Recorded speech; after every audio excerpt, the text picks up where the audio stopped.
Hello, my friends.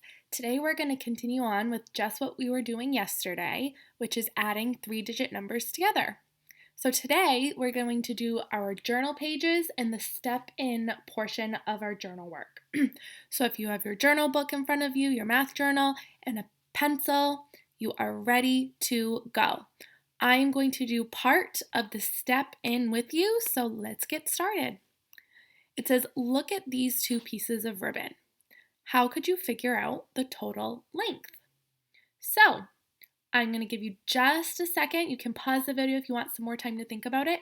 How can we figure out the total length of these two pieces of ribbon if we put them next to each other, side by side?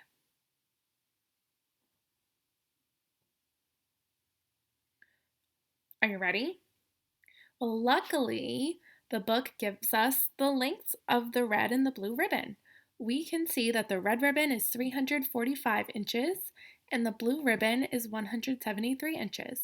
So if we want to figure out the total length, we would just add the two pieces of ribbon together. Wendell added the parts of each number to find the total.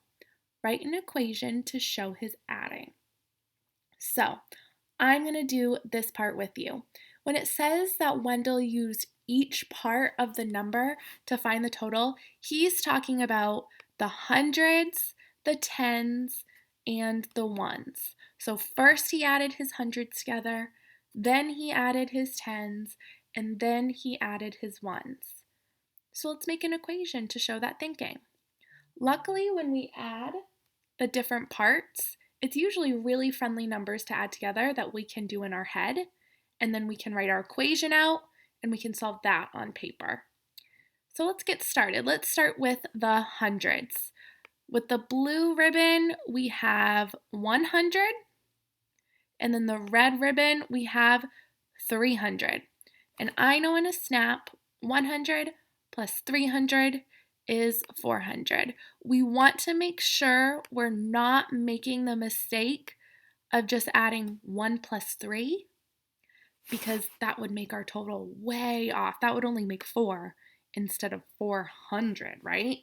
We don't want that. We want 400. And 300 and 100, two very friendly numbers to add together.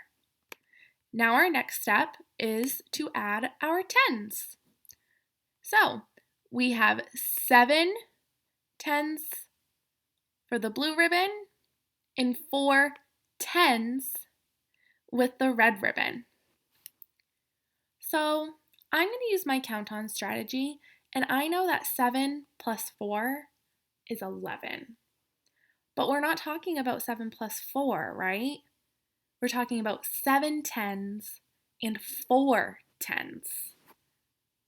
Maybe I'll draw it in blocks to show you. We have 7 tens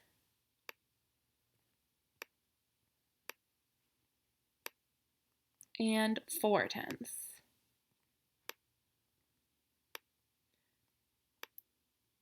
So what are 7 tens plus 4 tens?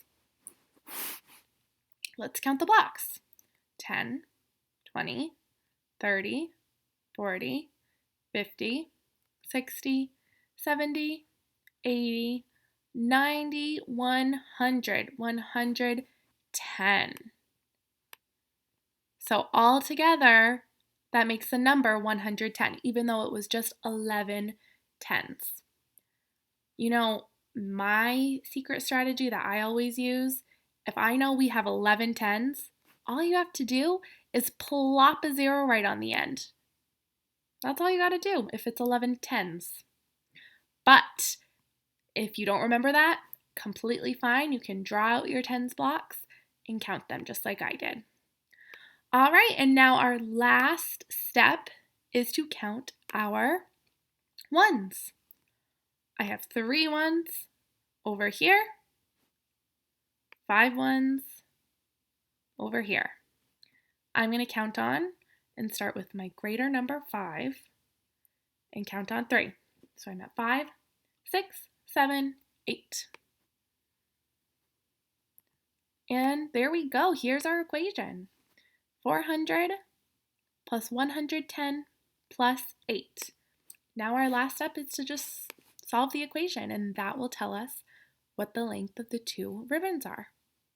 So I'm going to start with adding 400 plus 110. You can start in whatever order you want, but that's what I'm going to do.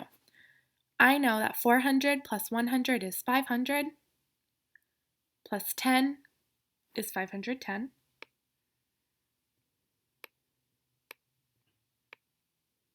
And then we still have to add our 8.